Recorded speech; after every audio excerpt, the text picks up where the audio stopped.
There was just this invisible barrier between me and the work. There's a part of me that can see everything in front of me and knows that it could be as simple as just starting with an email, but I'm just absolutely frozen and I can't get started. Hello, my friend, and welcome back to another episode of the Colorful Features podcast. I'm your host, Liora, a neuroqueer HR consultant, executive functioning and career coach, and the founder of Colorful Futures. A little over 4 years ago, I was working at an agency, a staffing agency. I was working as a recruiter. I was going through a lot of just overwhelm and burnout. I knew I had ADHD. I think I had just started medication, but it was like non-stimulant medication. I went through the weekend and I just did not feel rested. I didn't feel ready to work. I was anticipating logging on and just dreading it. Sunday scaries, but times 1,000. So I took a mental health day and I just spent the whole day playing video games, just trying to do nothing but chill, recharge. And then I logged into work the next day and was looking at my workload. I had 11 emails. That's nothing. My inbox was usually 50, 100, whatever. I have some work to do and I'm just staring at my work that I can't do anything. I was staring at those emails. I was staring at the work that I knew I could do. And there was just this invisible barrier between me and the work. And I feel like sometimes that is what it feels like, is just this resistance. There's a part of me that can see everything in front of me and knows that it could be as simple as just starting with an email or just getting started, doing whatever's on my to-do list. But I'm just absolutely frozen and I can't get started. It was early in my diagnosis, so I was kind of at the point where I was starting to notice what I was experiencing and realizing that it had to do with my ADHD. At the time, I found it really helpful to hear other people's experiences of going through what I now know as executive dysfunction and just kind of how ADHD might present. I remember in that moment just feeling this way and just deciding to pick up my phone and record and just kind of document what I was experiencing. One part of my brain is just you have this work to do, you can just sit down and do it, just go through your inbox, and then I go to do it, I just fucking sit here and I stare. I think I was also in some ways looking for some sort of validation of okay, maybe someone will see this who knows how I feel and can just be yeah, that happens. It's wild because I'm thinking back to when I posted it and I had no idea it would be so popular. What that means to me is not just that it was a viral video, but that so many people relate to that feeling. Your brain is telling you one thing and your body is telling you something else. So many people understand what that's like to just see the steps in front of you and see what you have to do. And no matter how much you tell yourself, oh, you could just pick an email, you could just get started, you could just. No matter how much we are setting out the logical steps up here in our mind, our body isn't letting us move forward, or we feel this resistance. It's there's this wall in front of us. I remember when I started that job, it was unlike anything I'd ever done before. That was my first recruiting job. And there was so much to learn. And there were so many exciting moments where I would fill my first position. And I got to write my little check on the board that I filled a job that week. And everyone clapped. And then I got my first commission check. And I remember texting my parents, I filled this permanent role, I filled this freelance role. And it was constant dopamine hits. There was tons of novelty, learning about new positions, working with different clients. We had to meet with different job seekers every week and just being able to kind of have things that were the same in the sense of, we're using the same tools. I have the same sort of structure, a certain number of meetings per week, things like that. But the day-to-day was also different. And then, of course, the big dopamine hit of filling the position, feeling really satisfied that all that work resulted in someone getting a job that was really fulfilling. And then, of course, on a personal note, getting that commission was really nice. So in the beginning, everything felt great. It was the best next step for me getting out of retail management. But after a while, that novelty started to wear off. I would come into the office and be dreading the meetings that I had because in hindsight, I had to mask so much through those meetings. put on a face, like be friendly, ask questions, be like engaged in the conversation, and then also be thinking about all these other things I had to do in the day. But I was also dealing with different types of people. So I would be working with different clients who were hiring and also be partnering with different job seekers who were applying for those jobs. And not everyone was happy. And that's just the reality of working in that type of environment. So it was a really big toll on my emotional and mental capacity. And that started to really add up over time to where I would be canceling meetings, canceling calls, calling out of work. I think I mentioned this in season 1, episode 4, that even just a few months into starting this job, I had a meeting with my boss and his boss where they were concerned about the amount of days that I'd missed. And this is pre-ADHD awareness, let alone diagnosis and management. So when they asked me like what was going on, I didn't know. I just knew I felt a lot of shame about not being able to show up to work every day, feeling really drained, but not knowing why. And then looking at my coworkers and seeing how they were able to show up and they were like happily doing their jobs and everything was going well for them, and just thinking, well, I must be the problem. Maybe this job isn't for me. Maybe I'm not for this job. Maybe I'm not doing as well as I think I am. And it's kind of a mind fuck because I'm sure some of you can relate to this where like you start a job and you do really well and people are like, wow, like giving you all these compliments and they're like, you're so fast, or like you're doing so well, or you're such a good recruiter.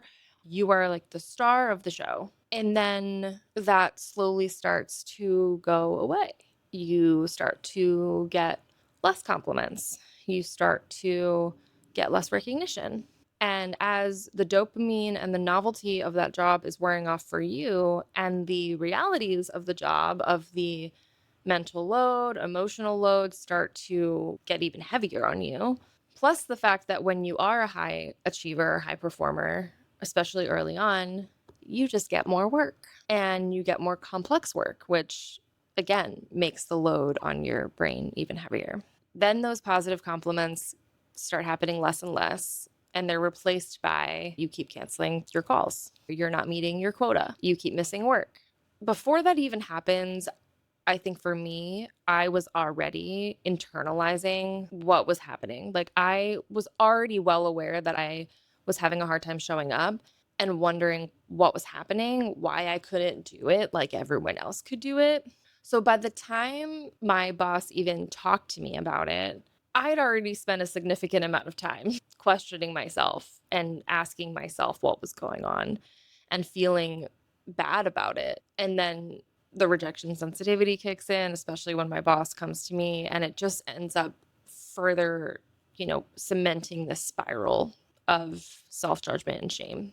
I do think that I was aligned with the work in many ways, and the reasons I took the job were still true, which was I really enjoyed supporting job seekers. It was really cool to work in these specialized industries because it was a creative recruiting position, and that's what my background is in. I started my career as a graphic designer, so it was cool to kind of still be in that space.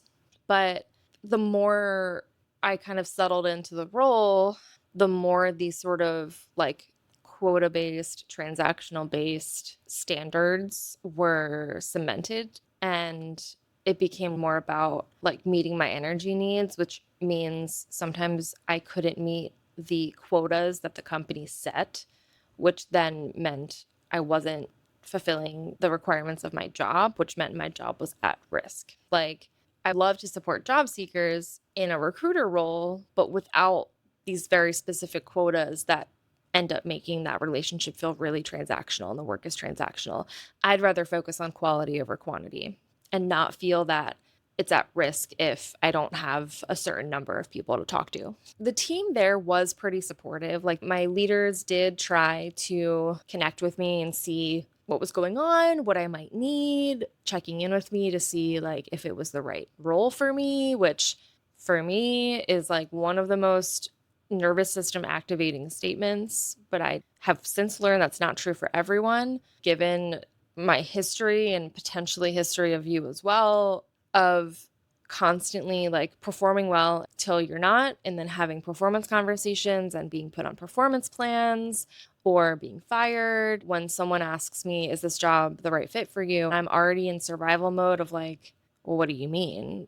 Like, this was supposed to be like it for me. Like, this is what got me out of retail management. This was my like big girl corporate job, get the salary, afford my house, like kind of thing. So if not this, then what? So being asked that question just like put me even more into that internal, girl, get your shit together. Like, you have to do it like everyone else does. There have been different times throughout my life that I've had a similar feeling where I know what the steps are in front of me, yet I am having a hard time actually following through and taking that first move. When I was going through a divorce last year, I had to kind of put my business and marketing my business on a back burner and kind of deprioritize it while I handled my own shit. Earlier this year, I was working with my favorite business coach, Erica. She and I would meet every week and we would come up with these plans for programs, workshops, marketing plans. And I would go through the meeting and feel so energized. And I would end the meeting and be like, yeah, this is what we're going to do. And then when the time came for me to like sit down and open Canva to start building out a new campaign or pressing record and filming a talking reel or a TikTok, I just couldn't do it. And it was so frustrating to me because I really wanted to. And I left those meetings feeling so energized and empowered and excited. Like, yeah, do this thing. It's so clear. This is what we're going to do. And could not follow through on it. And it's the same thing with what I mentioned in the first episode of this season, where even just kind of planning out this season of the podcast was something I very much desired and was having a very hard time initiating that task initiation part of executive functioning. What this also reminds me of is when I was younger, when I was a teenager, a preteen, when I was a kid, when something would be asked of me or there was something I wanted to do and I couldn't do it. And this could be something like cleaning my room or doing a chore, doing my homework, or discovering a new hobby and actually following through on doing it. I think what happens to many people is that they are then seen as lazy. And I think, especially as kids, that might be a script that we hear often is like, don't be so lazy, just go clean your room, go apply to a job. For neurodivergent folks, for autistic folks, for ADHDers, it's not about laziness. Laziness doesn't exist, especially for folks with executive dysfunction. At the very least, laziness as we know it, right?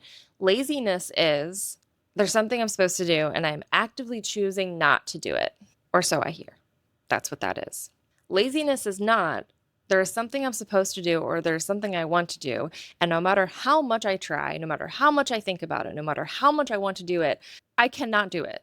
Very big difference. All of these situations, whether it was when I was a kid, as a teenager, as an adult, in a job, in my own business, in my own free time with different activities or things that I genuinely want to do, there are so many times where I just can't get myself to do the thing. Something that I've noticed in my own clients as well is that this is a common experience. And especially when things are so emotionally charged, like, for example, when your livelihood is at risk because you have been looking for a job for 6 months, or when your livelihood is at risk because many corporate places aren't operating with neurodivergent minds in mind. The feeling of that resistance of you really want to do something and it feels impossible, you feel stuck no matter how much you may know and be telling yourself that the next step is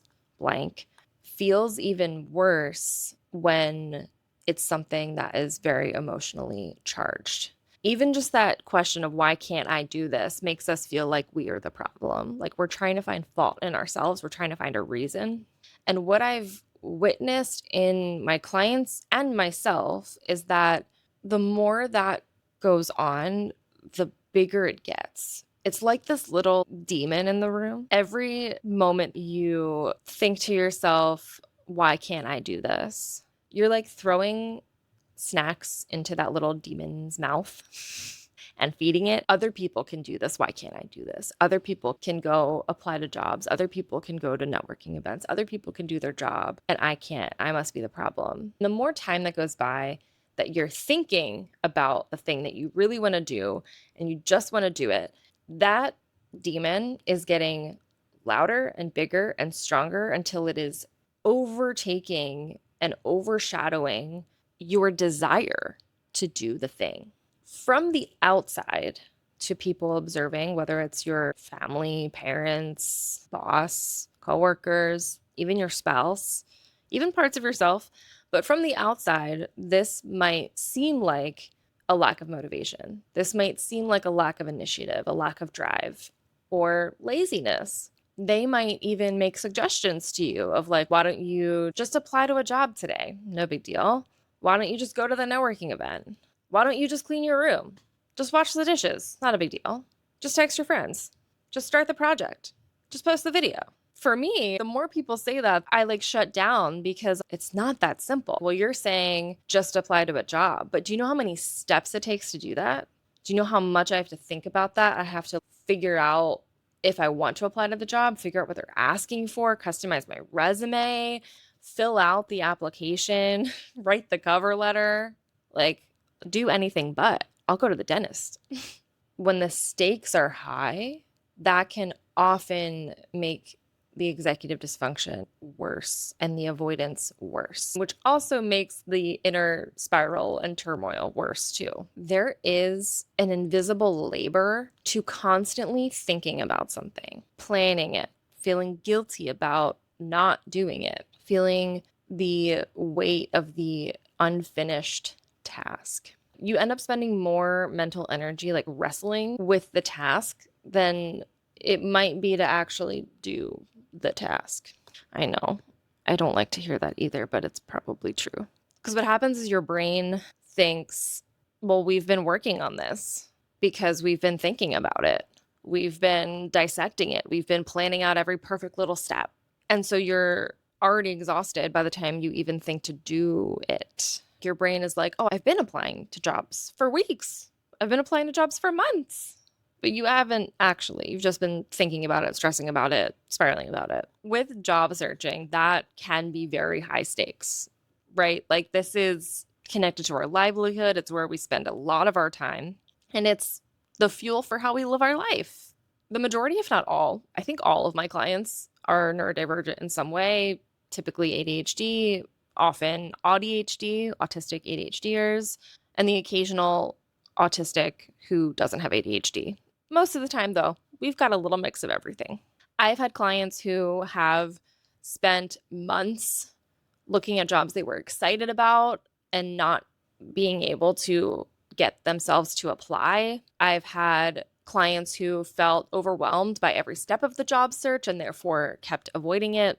I've had clients who were going through periods of grief and depression that was weighing on their mind and prevented them from moving forward with a job search. I've had clients who felt really capable of going through the job search process and felt that they knew what to do, that they could show up to their interviews and be amazing, and still felt really stuck in moving forward. I've had clients who've gotten jobs through connections before, but now felt like they didn't have those connections or their connections weren't able to help them with their job. So now having to approach their job search differently felt really scary. I've had clients who've had incredible support systems but still felt frozen in their job search and stuck moving forward. And with all of them, the guilt and the shame cycle was they would feel bad about not applying, which would make them feel worse about themselves. And in feeling worse about themselves, they would continue to procrastinate on applying, or I shouldn't say procrastinate on applying, avoid applying, and just made it even harder to move forward. So sometimes even with all of the support in the world, we can still struggle with executive functioning. We still have a hard time moving forward. What I found is that this often comes down to nervous system regulation. I'm not a mental health professional. This is simply my own experience through my personal life, going through therapy myself, as well as supporting other clients going through similar things. What I found is helpful to think about is that your nervous system and your body is giving you information. It's telling you that it doesn't feel safe to move forward with whatever it is your brain wants you to do. It's important to remember that this isn't a personal failure. This is just the way that our brain works. And unfortunately, the shame also tends to come in because we are living in a neurotypical society that doesn't really keep neurodivergent ADHD executive dysfunction in mind. Something that I told one of my clients who was going through this was to reframe it from I'm procrastinating, I am avoiding this task, I am lazy, I am not applying, and other people are, to my nervous system is telling me that it needs something and it needs a little bit of attention before I can work. This is a conversation I've had time and time again. A lot of people experience this. And what I often recommend is if you go to sit down to apply, or even if you're thinking about starting to apply and it feels like you can't do it, you're in that sort of functional freeze moment, take care of your body first. So that might be things like going for a walk. It might be calling a friend and just catching up and chatting. It might be listening to the next chapter of your audiobook and playing a silly little bus sort game on your phone. It's very niche, but that's what I've been doing lately. It might be coloring for a little bit, but give yourself some time to regulate yourself before you go into something that may continue to dysregulate you, instead of forcing yourself through it or feeling guilty or feeling bad about it.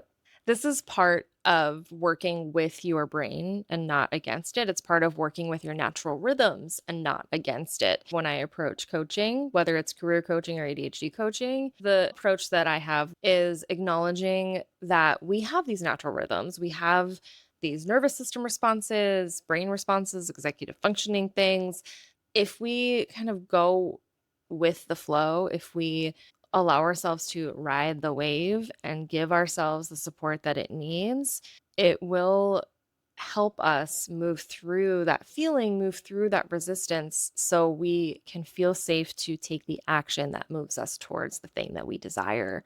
And in a job search, the thing that we desire is a job, which means part of that process is applying, part of that process is doing all these steps and interviewing, things like that. So, in order to get to that point, you have to meet yourself where you are and take care of the things that are coming up for you. It's also important to give yourself permission to not force it when your system is saying no, not now, not yet. And if you can try to think of it as a not yet, you can think about what would it take me to get to a point where I can just start with a small step. What I recommend to cope with that in your job search, especially, is break it down as much as you can. So maybe it's not, I'm going to apply for a job. Maybe it's, I'm just going to find a job and read about it. That's what I'm going to do. Or maybe it's, I'm going to copy the job description into a document so I can kind of analyze it later. Or maybe another small step can be, I'm going to find 3 things about the job that I've done before that I know that I could do again. We can work with our rhythms all the time, and that's like ideal, but we still have things that we actually have to do. So, things that I found really help is to set the scene, create a cozy environment for yourself. So, this can look like putting on a playlist of music that gets you in a good mood. This can look like getting your favorite drink. Maybe you make a cup of tea, maybe you get a soda, putting on some cozy lighting. Like I have colored lights in my house, so I'll pick one that makes me feel good. It's usually pink and purple. Get a snack, find a comfortable spot, sit on the couch, sit on the floor, sit in your bed. I know that people say you shouldn't work from your bed because it's bad for sleep hygiene, but to those people, I say you must be neurotypical. I love working from bed. Just like set a mood. So we've got our drink, we've got our snack, we've got our lighting, we've got our music, we've got our coziness. You can get a little blanket, you can get your little cat, whatever you need.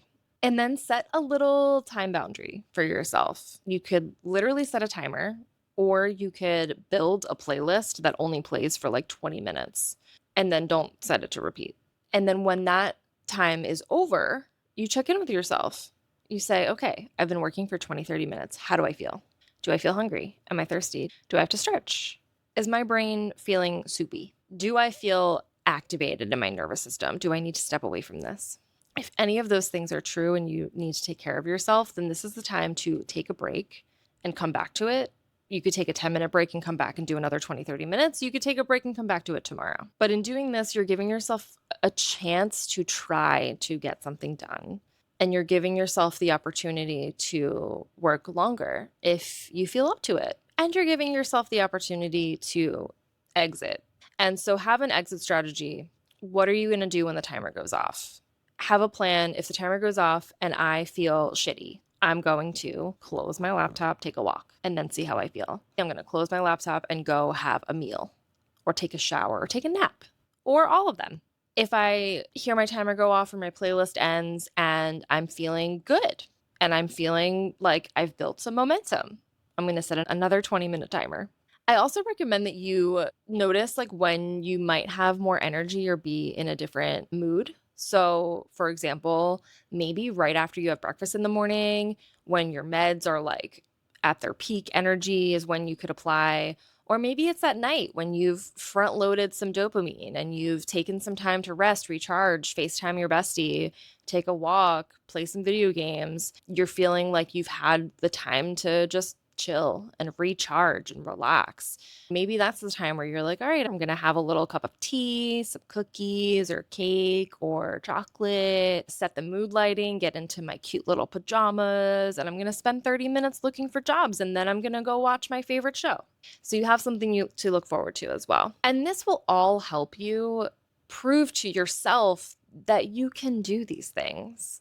And it's going to prove to yourself that when we meet ourselves where we are, we work with our rhythms, we work with our needs, we accommodate ourselves, we do what we can to make the task a little bit more enjoyable, that we can do it. And that's just going to make that inner script of like, we can't do something, get a little softer.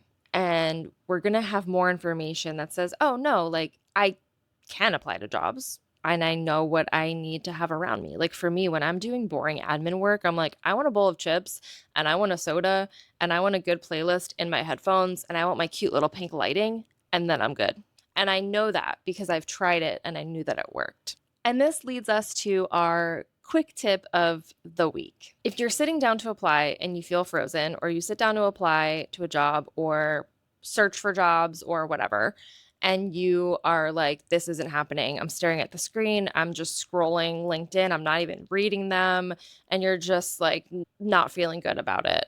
Close your laptop, put everything away or put your phone down and go do one thing that's different. Just start with one thing. Take a walk around the block, play with your cat, make a cup of coffee, take a shower, take a nap, and then just ask yourself after you do that, what is the tiniest step you can take?